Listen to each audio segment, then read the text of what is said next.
instruction, smells of corruption. I manipulate to recreate. This air to go down saga. Go under my karma.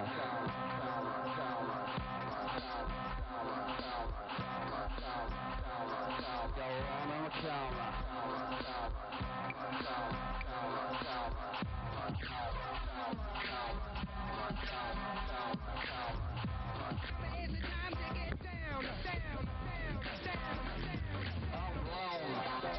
Two hemispheres, battling. I'm blown to the maxim. Two hemispheres, battling. Last breath. Take a drag.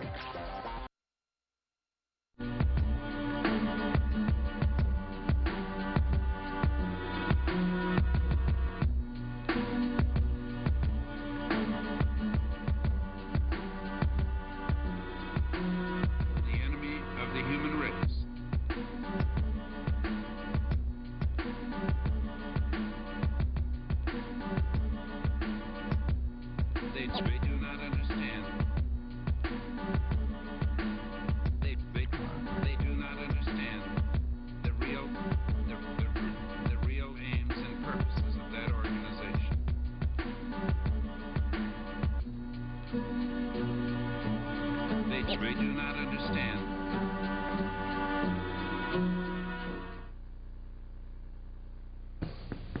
Go ahead. Hi, I'm Jeff Contreras, and I'm host of Austin Cable Access show Therefore I Am, the philosophical show with the political edge. And boy, do I have quite a special treat for you today. For the next hour or so, we'll be talking to Fritz Springmeier, author of Bloodlines of the Illuminati. Fritz, thank you so much for being here today. Thank you for having me. It's a real pleasure. Fritz, your book has been out now for, actually it was republished, isn't that correct? Yes, it's been reprinted twice. Yes. Reprinted twice. And the title of the book is The Bloodlines of the Illuminati. What exactly is the Illuminati?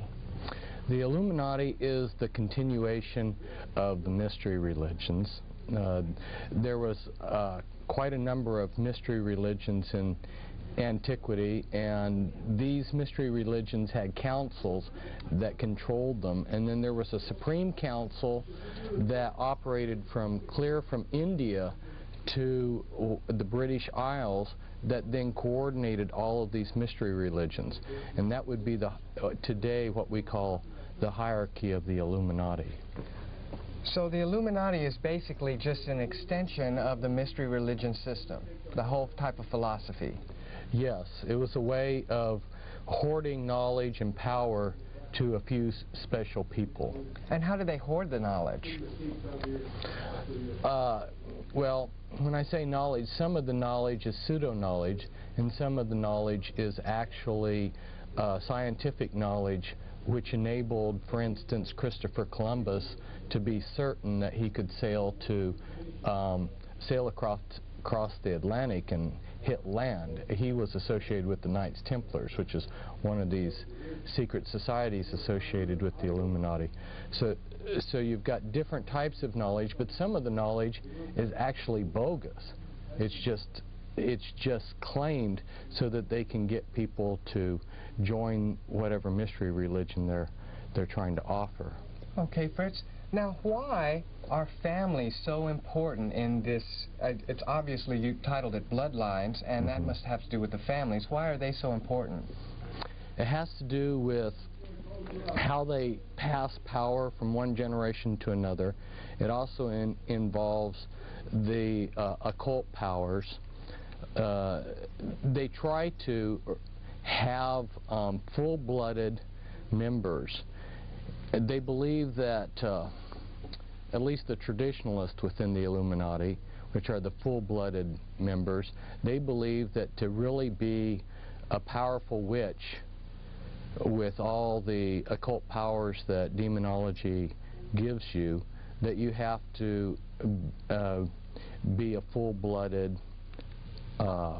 member who's got a genealogy that goes back many years. So in effect, what you're talking about is basically generational Satanism. Right, it's generational Satanism. And they have to operate also within bloodlines because of the way that they carry out their mind control.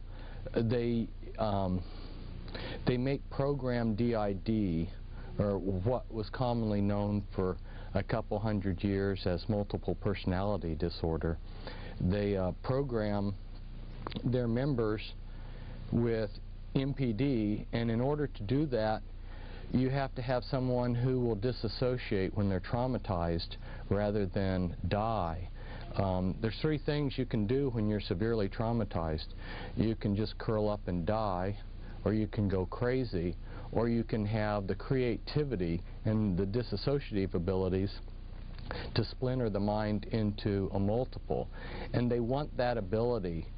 It's essential because the satanic rituals that they carry out, which are horrendous traditional rituals, blood sacrifices, requires a certain level of insanity and dissociative ability.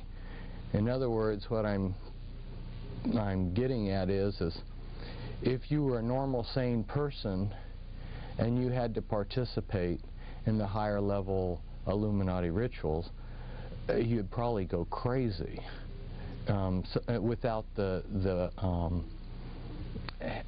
programming and the MPD that they carry out. So it's absolutely essential that they maintain the bloodlines. Okay, Fritz, now when you talk about blood sacrifice, what do you mean? Are you talking about chickens or goats or something like that? No. Unfortunately, I'm talking about human sacrifices. This is, you go throughout the world and you examine the different cultures, and you'll find that human sacrifice has been fairly widespread. And these powerful families have always felt that they gained power and through sacrificing other people. So you're saying that the blood sacrifice that we've read or heard about throughout the history books has never actually stopped. It's just gone into secret. That's right. Correct. That's very incredible. Now, Fritz, in the book Bloodlines of the Illuminati, you point out that 13 families are in control of the Illuminati structure.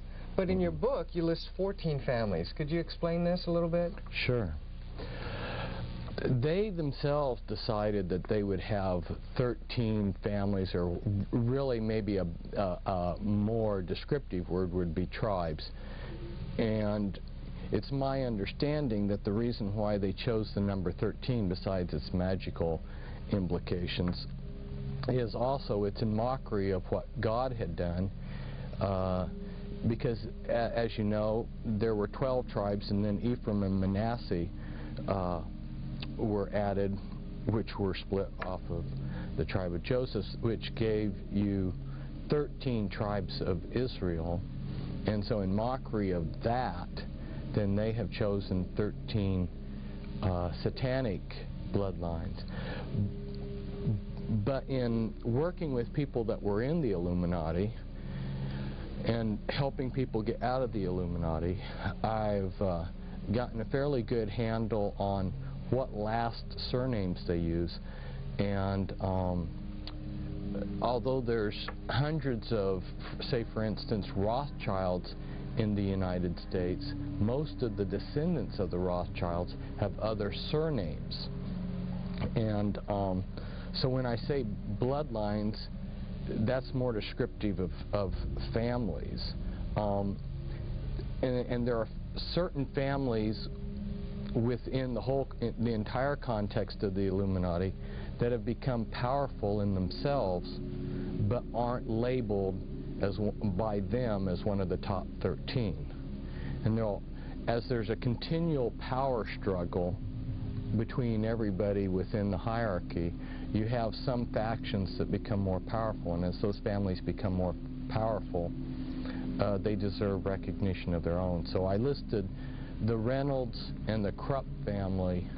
Actually, I listed 2 extra besides the 13, the Reynolds and the Krupp family, because from the inside information I had gotten, they were very powerful.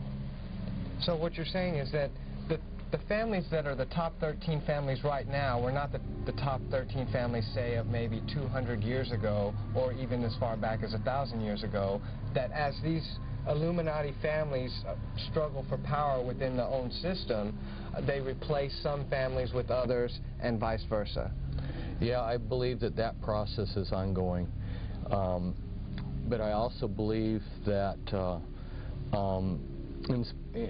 beyond just having the 13 families that they have listed as important or the top, they also, in a sense, recognize the power of other families. For instance, Bill Clinton has become very powerful in his own right. So, or the George Bush family. So, although they are descendants of these 13 tribes, they in themselves now, in this time period, are worthy of special focus or mention. Okay, Fritz. Well, we've talked a little bit about the Illuminati structure. Could you briefly explain how this structure is set up? Yes, it's a pyramid structure. There's 2 basic levels in the Illuminati. There's the anarchy level. In one of my books, I listed hundreds of satanic covens and their addresses across the United States. I mean, there were so many that I listed, numerous pages, that I haven't gone through and counted how many hundreds of addresses of different covens. And these are very eclectic, and besides these witchcraft covens, there's other lodge systems and other things also on the anarchy level. On the anarchy level, you can't discern any pattern because everybody believes differently. Then there's 3 levels within the anarchy level. As you know, there's 3 levels to witchcraft. And then the next level are is the hierarchy level, which also has basically 3 levels to it.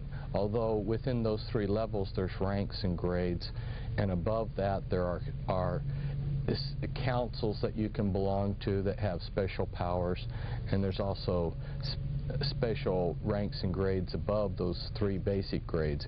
But yeah, it's basically anarchy level and hierarchy level with 3 levels to each of those.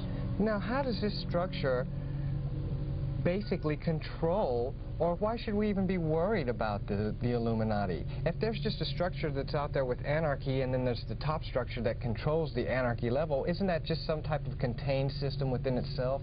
Why should we, as just normal everyday people, be worried about this? Well, the general public, as you probably know, is not concerned about this, but they should be, because all kinds of things, all aspects of their lives are influenced by these people. They're the movers and shakers of the world. There's some disinformation out there that I need to clarify, and that is the misunderstanding that's common out there is that this man, Adam Weishaupt, which was a pseudonym, a name that he had taken actually, started the Illuminati. He did create a modern structure for it. He was paid by these families to create a modern structure. But he didn't originate the Illuminati. The Illuminati goes back thousands of years before him. And the reason why I mention this is that if we go back into antiquity, we will see that there were certain families that were deified as gods, like Pharaoh, Alexander the Great. Maybe some of the viewers don't know that Alexander the Great believed that he was descended from gods. Genghis Khan, who's still worshipped in Mongolia. These powerful families believed they were gods, and they controlled through their priesthoods in these mystery religions the people that were subservient to them. They never wanted to relinquish power. They networked together, and over history you can never find any point in history where they gave up their power. What they did is they did a lot of sleight of hands and went underground or behind the scenes and let other people become frontmen, but they've still stayed in power. You can see a lot of, I give a lot of evidence of that in my Bloodlines of the Illuminati book. Just some everyday examples that I ran into is, as a boy, you know, I met Henry Cabot Lodge, and someone who would read American history would know about John Cabot exploring the United States, which was of the Italian Caboto family. This is an ancient family, and yet you can see their influence in history all down through the years. Recently there was a book, Holy Blood, Holy Grail. Well, I say recent, it's not been recent, but it became a bestseller, and then the authors made a trilogy of books, Messianic Legacy and The Temple and the Lodge, and Pageant and Lay and Lincoln were the authors of that trilogy of books. And they go in and discuss how all of the royalty and aristocrats of Europe are descended from one single bloodline. Now, of course, then when you go to look at our presidents, you find that 11 of our presidents, at least 11, are part of that bloodline. At least 11 presidents are descendants from European royalty. Right, the Merovingian dynasty, at least 11. And a man recently, you know, David Icke, you may have heard of him, yes, says that he has the genealogy charts to show that all of our presidents were related. I have, in the talks that I've given in the last couple days here in Austin, I showed a genealogy chart that I have, which shows 12 of the American presidents very closely related. Okay, Fritz. Well, you talked about how these Illuminati families, when they have power, and we can see that, then they go into hiding. Most people would say that the Templars, the Knights Templars, were one of these Illuminati structures. Could you explain basically how they supposedly went into hiding? Because you hear about the Templars, they had quite a long reign, and then the French turned against them, and then they were outlawed by the Pope, and then they just disappeared out of history. Right, and but they didn't. Although the Pope outlawed them, they were able to flee, and initially they went to places in Spain and Portugal, and from there they boarded ships and they sailed to Scotland. And there was a decision made to give Scotland its independence, and the Knights Templars that landed in Scotland then in the Battle of Bannockburn helped the Scottish gain their independence, and then became very prominent in the affairs of Scotland. Well, you know, Fritz, I saw the movie Braveheart, and I don't remember them being any Templar Knights in that movie. Yes, that's true, but the movie ended before the Battle of Bannockburn. Oh, all right, I understand now. Okay. Well, Fritz, now that we know basically a little bit about the Illuminati and about how they structure their system, can you give us a little bit of the mindset of these Illuminati families? I mean, why do these families, these 13 families and other families, feel that they have the right or the authority to control almost every aspect of our lives? These families, since antiquity, have believed that they were gods, and of course they have been worshipped in many periods as gods. And they continue to pass that prideful belief down from one generation to another. They believe that they're a superior being. Oftentimes, when I've seen quotes by these people or heard people relate what they heard, you see that they refer to us as ants or cattle, and they basically have the idea that they were born to be gods and rule us, and we were born to serve them. Okay, so they felt that they were gods and they were worshipped as such in ancient times, but with the rise of Christianity and things such as the Inquisition and maybe even the Reformation, shouldn't the people of history have stomped all of this out? They made a decision that they would use Christianity for their own ends.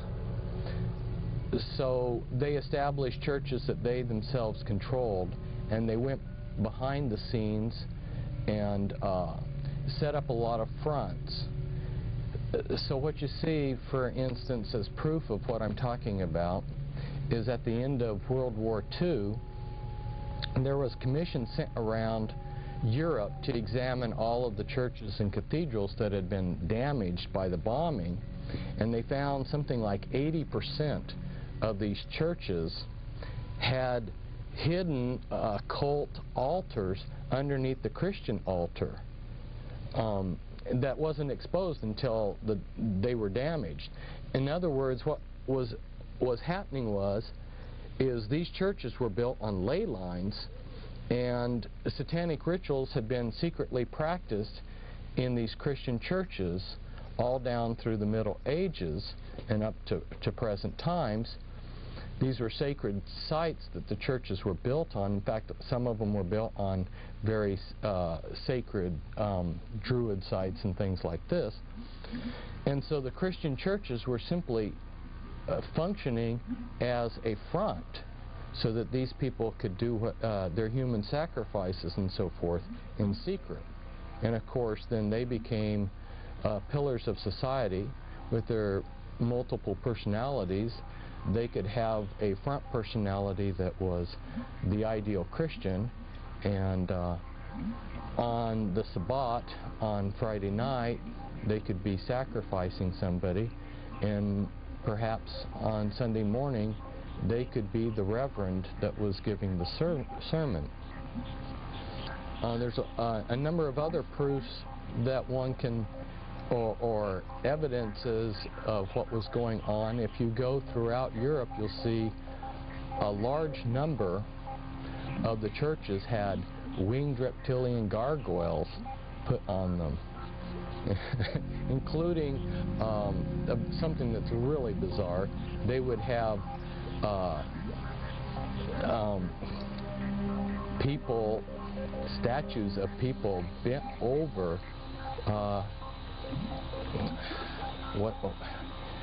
how do you describe it on television? They're bent over taking a dump, you know. And this is on the side of a cathedral? This is on sides of churches that were built, the statues built, naked people showing their bare bottoms. And if you ask, why did these Masonic trade guilds build gargoyles and people taking an excrement, you're told they did it for Christ. And I guess, Fritz, people really don't understand is that most of Christianity evolved from the Catholic religion. And the word Catholic itself means universal. And so they just went out into their areas and just absorbed all of the local religions of whatever land they were at. That's very well said. There were a number of mystery religions that bestowed their authority into the Catholic Church. For instance, the mystery religion of Dagon had which was the fish god, and you'll notice that one of the symbols that the Christians use today is the fish, and the Pope's hat, his mitre hat, was the crown of authority of the head of the mystery religion of Dagon. Mm-hmm. So he at one point in history was given the authority to be head of that mystery religion. And so yeah, the Catholic Church was a good way to also absorb a lot of the paganism,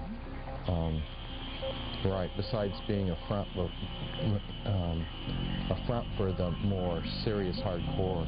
So you mean, witchcraft. Fritz, when I'm driving around in my car and I see another car in front of me with the little fish symbol on the back of it, that the symbol, in reality, even though they believe it represents Christ, is really a symbol for the Dagon mystery religion? I don't think that you'll find Christians putting it on there because they worship Dagon, but all I'm doing is saying a lot of these symbols have histories beyond what the Christian Church thinks about. You'll find a lot of, well, for instance, I have personally with my own eyes seen a good number, or I don't know if good is the word for it, but I've seen a number of churches with the Masonic Knights Templar logo on the side of their churches. And what logo is that? It's a cross and a crown. Cross and crown. Right. Okay. It's a particular, it's designed a certain way, and it's very clear that it's a Masonic symbol. And there's a lot of other symbols. I've seen all-seeing eyes. There's Catholic churches that have the Illuminati all-seeing eye, you know, that's in the pyramid. Well, speaking of the all-seeing eye, our local cable outlet, basically who helps us put on this show here, Time Warner in Austin, their symbol for their corporation is an eye. Isn't that kind of funny? Yes, well, it all ties together. It's an enormous thing that's to someone who hasn't been initiated into, who hasn't studied this, the whole the subject is so vast and so incredible that it's really difficult to absorb. That's why I really strongly encourage someone to begin by reading the Bloodlines of the Illuminati book, where I have the time to lay things out systematically, so you can see that this thing started in antiquity. These people controlled everything back then. They never gave up control, although they have worked through trade guilds and the Masonic Lodge and other things. They've always had the power. They never gave up the power. And when this country was created, we thought that we were getting away from the aristocracies and the kings of Europe. But lo and behold, like I said, you know, I can document that 11 of our presidents are related to the royal family in the United Kingdom. Boy, I tell you, Fritz, this all sounds so incredible, just like you said. When you were doing research for this book, how much documentation did you actually find which supports your outlook and beliefs on the Illuminati? Well, I've done many years of research, and I was just joking with somebody that I was visiting this morning, because when I moved into my new house, I had been telling people I had 100 boxes of papers, you know, documentation, newspapers and stuff that I collected. But after I had filed those away and I counted, I had 140 boxes left. So a lot of what I have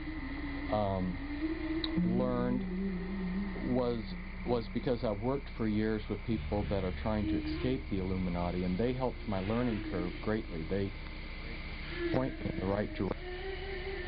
And a lot of information is right there if we scratch below the surface. But they realize that there are very few people like me that are going to be looking in the right direction and scratching under the surface. So, and they don't have time to hide it all. So there is an enormous amount of information out there that relates to these families. And I just am that type of person to plow through enormous amounts of information. That was just I guess, the gift that God gave me. So what you're saying then, basically, Fritz, is that the information is out there, and really all you have to do is begin to search for it. Is that correct? Yes, I believe that a lot of the readers, once they have read my Bloodlines of the Illuminati book, and then once they maybe have read some of the other books that I have and gotten a basic understanding of what's going on, they're going to start seeing these things all around them, and they can teach themselves, and they can further their understanding on their own without my help. Okay, Fritz. Well, let's jump a little bit inside of the book, okay? I know you mentioned as one of the Illuminati families, the Kennedy family. Now, with all of their recent tragedy in the past few decades, how can you still feel like the Kennedys are major contributors to this whole power structure? There's definitely been some power struggles, and the Kennedys have been on the short end of the power struggles. That's true. But after John F. Kennedy was assassinated, and his brother, Ted Kennedy still was an extremely powerful senator because of his tenure and all of the committees he was on and everything. He was one of the most powerful men in the United States. So that immediate family, you know, continues to be called by the news media as America's royal family. But let's understand that the Kennedy bloodline is far greater than just John F. Kennedy's family. Well, what do you mean, Fritz? I think most people would, when they think of the Kennedys, they think, oh, well, you had John's father, Jack was it, and he made all his money. Basically, you hear rumors that he made most of his money through Prohibition, and then he made a killing off of the stock market crash. And really, that's when we start to hear about the Kennedys. Are you trying to tell me that they have a history that goes further back? Yes, they have a history that goes way further back. In fact, the Kennedys are descendants from Brian Boru, who was the first Kennedy, and he was one of the most significant kings in European history. So you see that they're tied back to royalty. In fact, John F. Kennedy's sister married into British royalty. So these are just not commoners that grew up in a log cabin. But there's something that I would point out to our listeners out there in television land, and that is that the movers and shakers do not become rich and powerful and then join the Illuminati. They become rich and powerful because they are part of these Illuminati bloodlines, and their councils decide how they're going to divide up such things as the drug trade, monopolies, and things like this. And so when you see these families like the Astor family go from being totally poor, and in a few years, John Jacob Astor is the richest man in North America. And maybe I'll use him as an example. Okay. Since I got started talking on him. John Jacob Astor came from Germany, from a small town, Waldorf. His background was being a butcher. He couldn't hardly speak any English. His English was broken. And he was the type of person that if you were sitting beside him eating, he might grab your shirt and wipe his dirty face on it while he was eating the meal. He was gross, he was crude. He was not somebody that you would enjoy being around. Yet this man who could barely speak English and who is an exceptionally obnoxious person, within a few years became the most richest man in America. Now, how did that happen? There had been fur trade for hundreds of years, but all of a sudden he comes to America and monopolizes the entire fur trade, basically, on North America. Now, how did he gain control? It's because somebody in the Illuminati councils had decided the Astor bloodline which is a bloodline that goes back to antiquity. The name is a derivative of Astarte. They had decided that the Astor family, you know, would be given that privilege. Why did Bill Clinton become president? Somebody made the decision many years ago. You can look back at the things Bill popped off and said as he was a kid. He said, "I'm going to be president." Okay, Fritz, well, we talked a little bit about the Kennedys, and I noticed that another Illuminati family that you mentioned in your Bloodline book is the Onassis family. Now, as far back as I can remember, just out of recent memory, the only Onassis I could ever think of was Aristotle Onassis. And really the only reason I bring him up is because we talked about the Kennedys, and they seem to be linked a little bit. Could you briefly describe how the Onassis fit into this picture? Onassis was, again, someone like John Jacob Astor.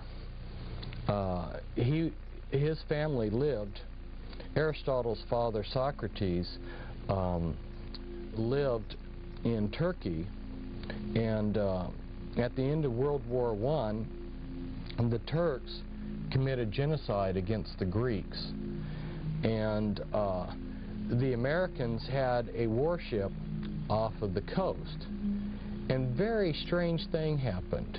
I mean, you have millions of Greeks being killed, but for some reason this American warship sends a party of Marines ashore, and the one person they rescue is some obscure boy named Onassis. This is and the reason they give is because he had sold a bottle of liquor to the captain of the ship, and the captain of the ship had taken a liking to him. Well, that's a nice story.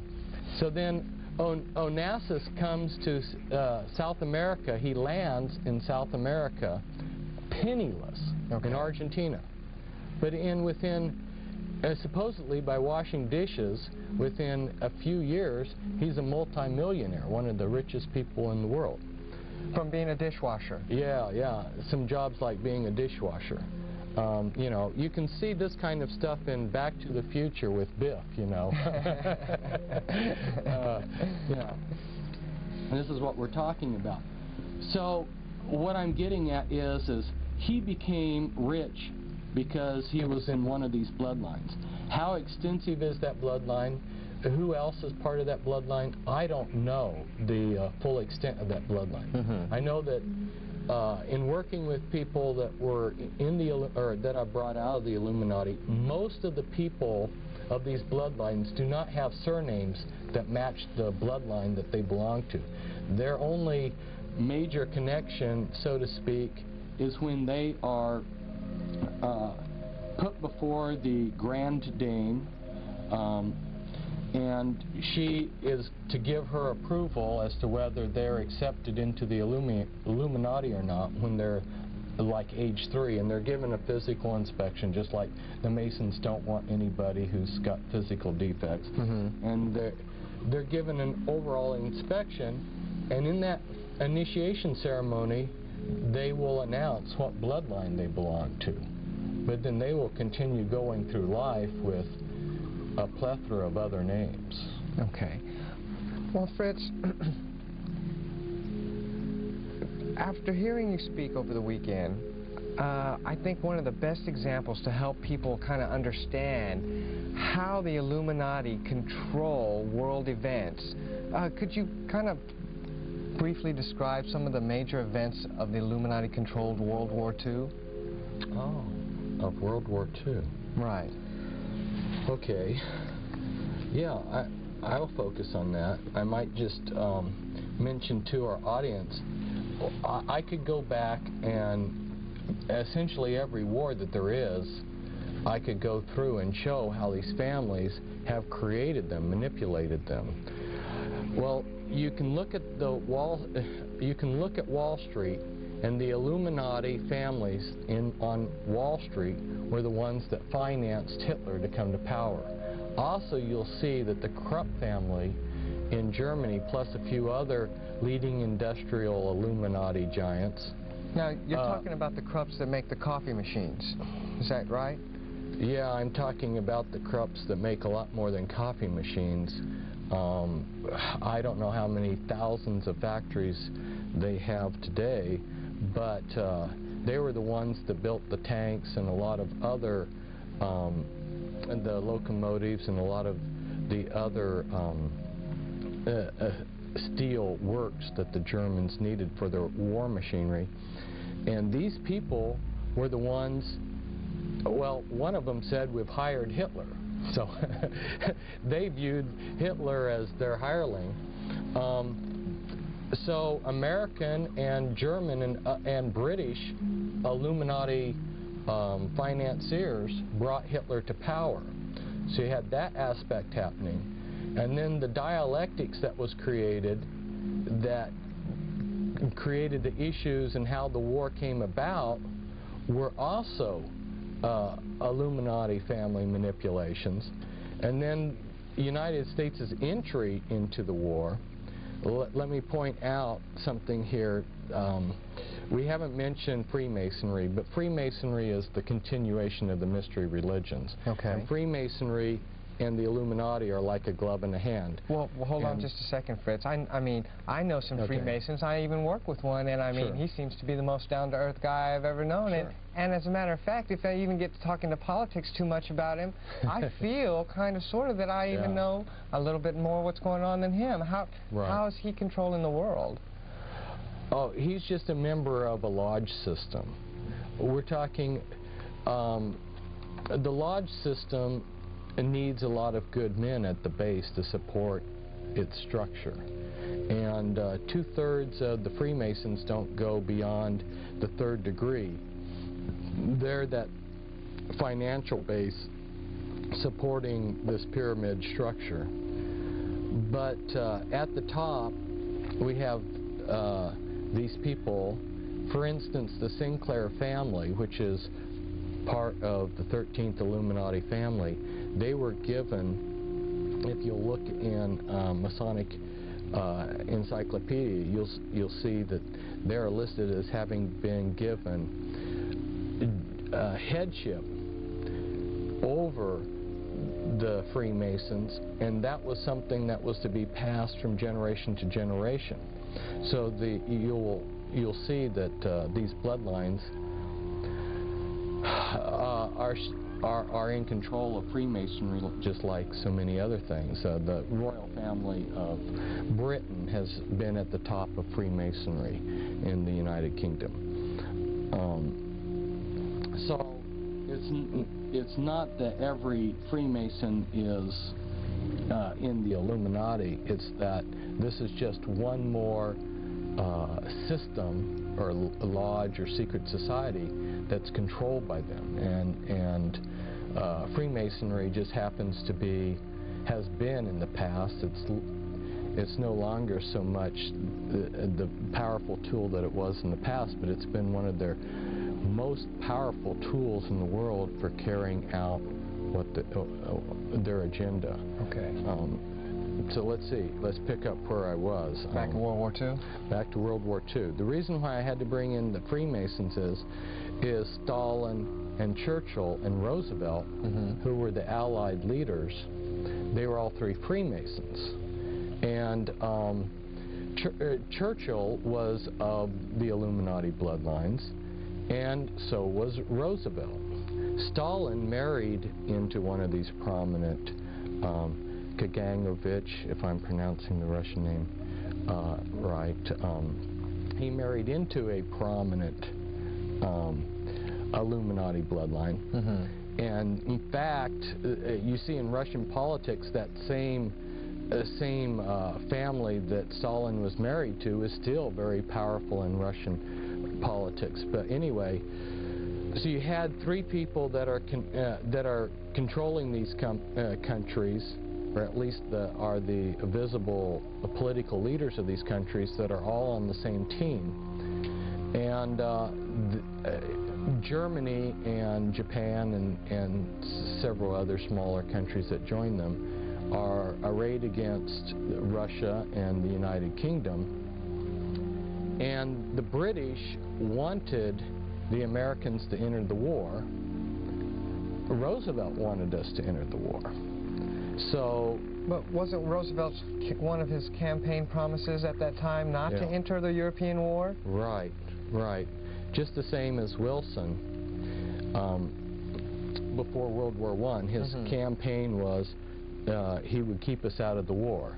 And then very shortly after he became president, he declared war on Germany. And it was such a trauma to my grandfather, because he had voted for Wilson, that he never voted Democrat again in his life. He had such a strong reaction.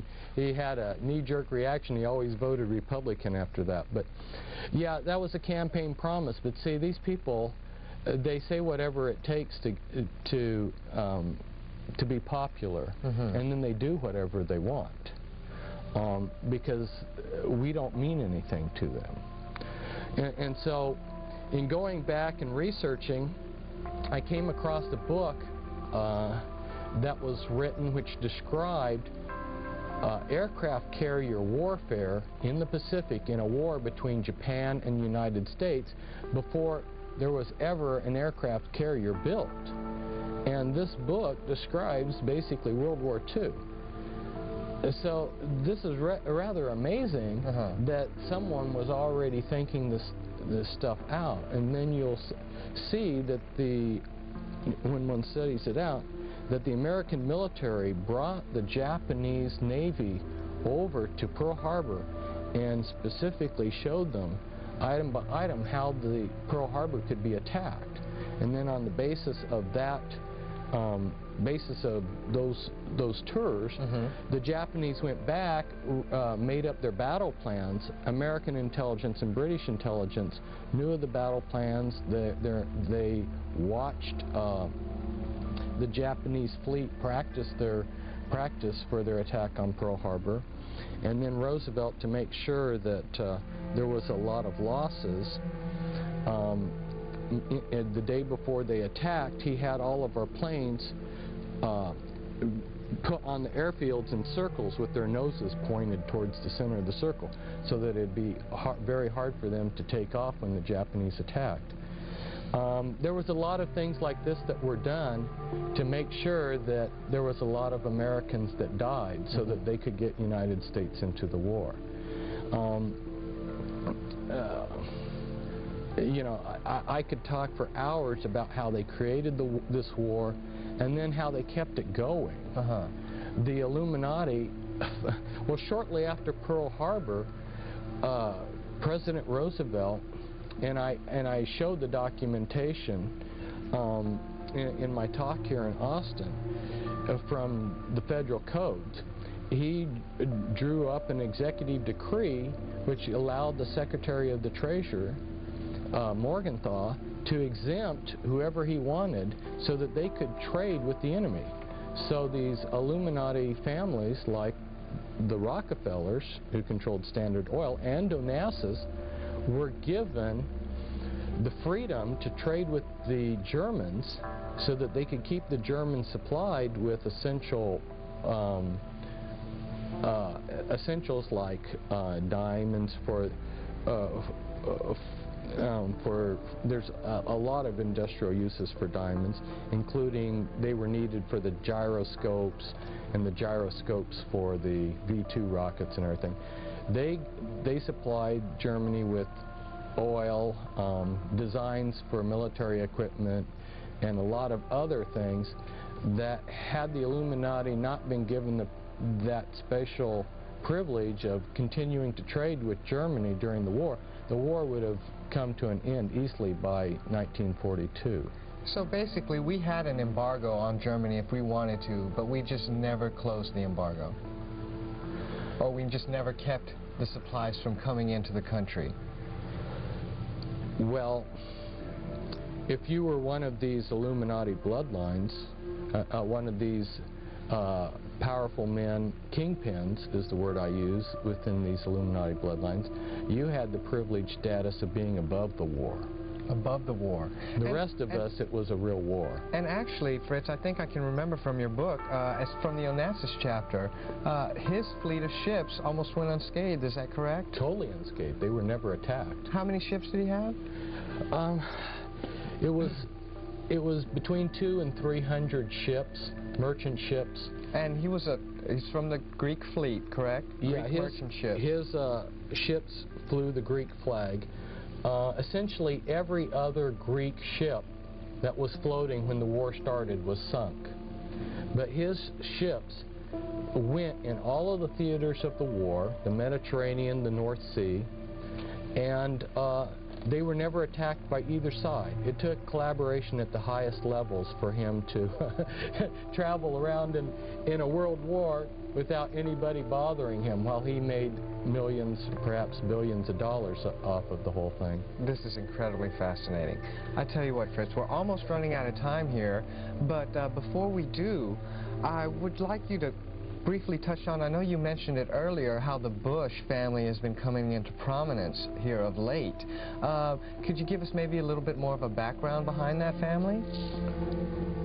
Some of our listeners out there may be familiar with the Order of the Skull and Bones, which is a chapter of the Illuminati, and that they have rituals with satanic undertones. One of the things that they do is lay in a pile of manure when they're being initiated and say all of their sexual exploits. Yeah, I know. Satan causes his minions to do degrading things that they think, for some reason, because their minds get warped, that this is something great. The Bush family is related, it's one of those families that's related back to British royalty. Mm-hmm. And Bush was head of the CIA.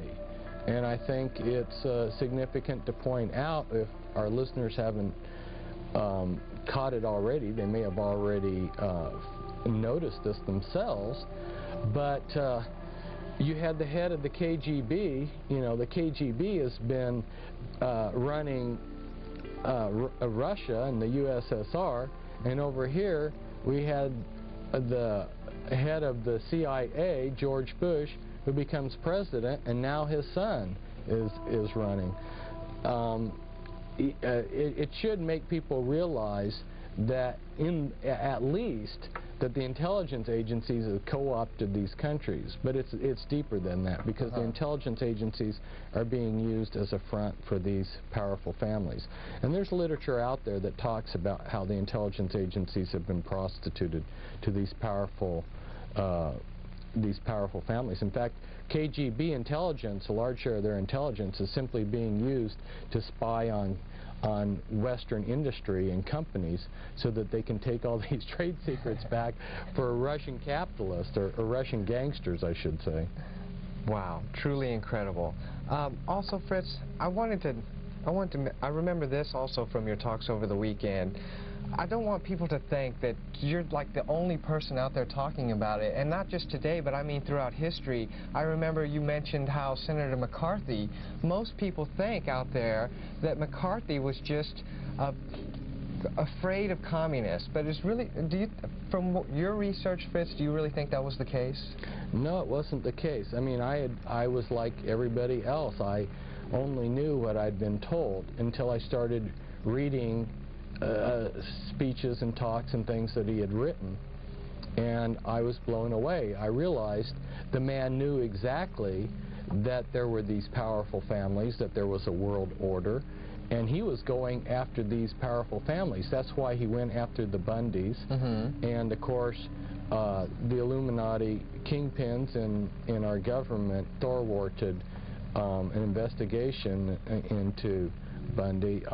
Yeah, he really understood, and so because he was after these powerful people, these movers and shakers, they have used him as a verbal punching bag. I mean, I've watched, I don't know how many people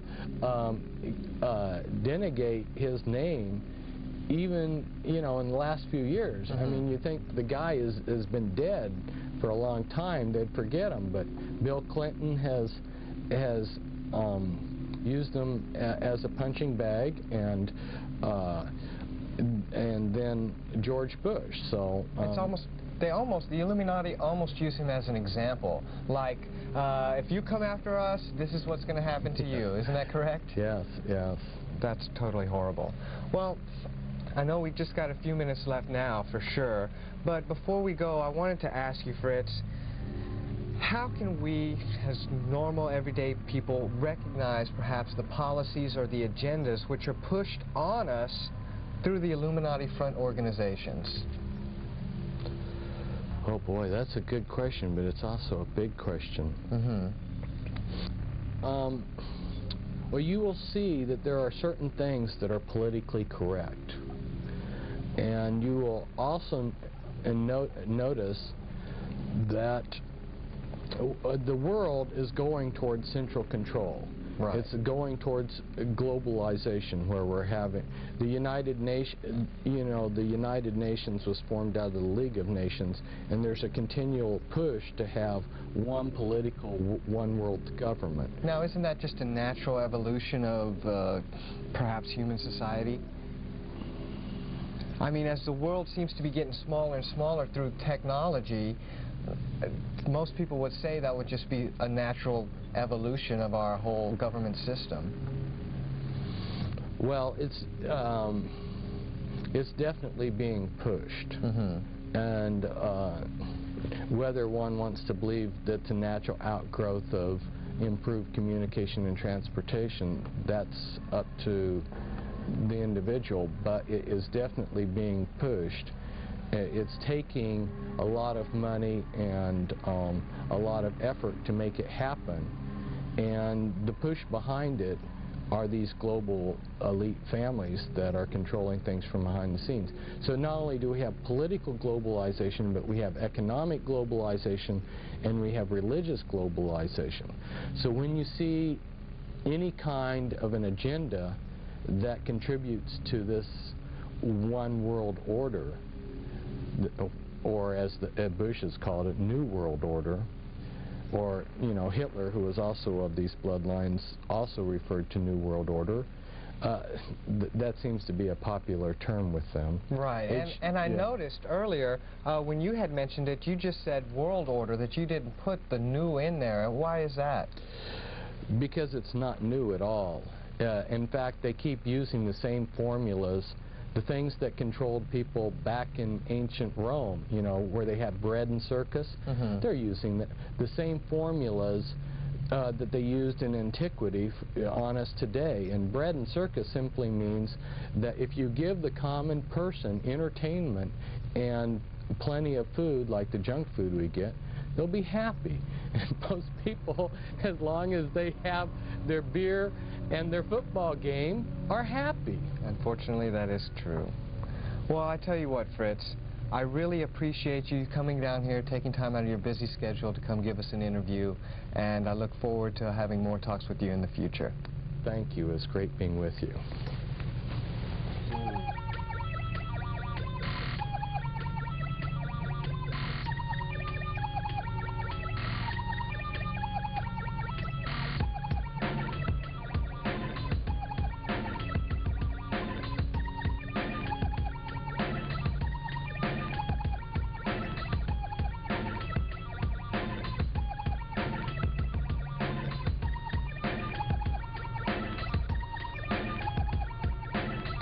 And you get then are prepared for the New World Order. They've been preparing people for many years, and it's almost here. It's almost here.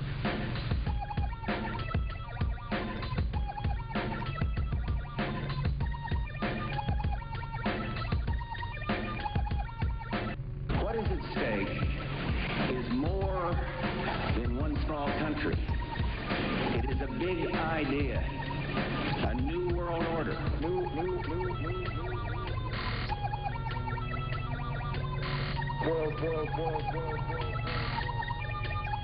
Order.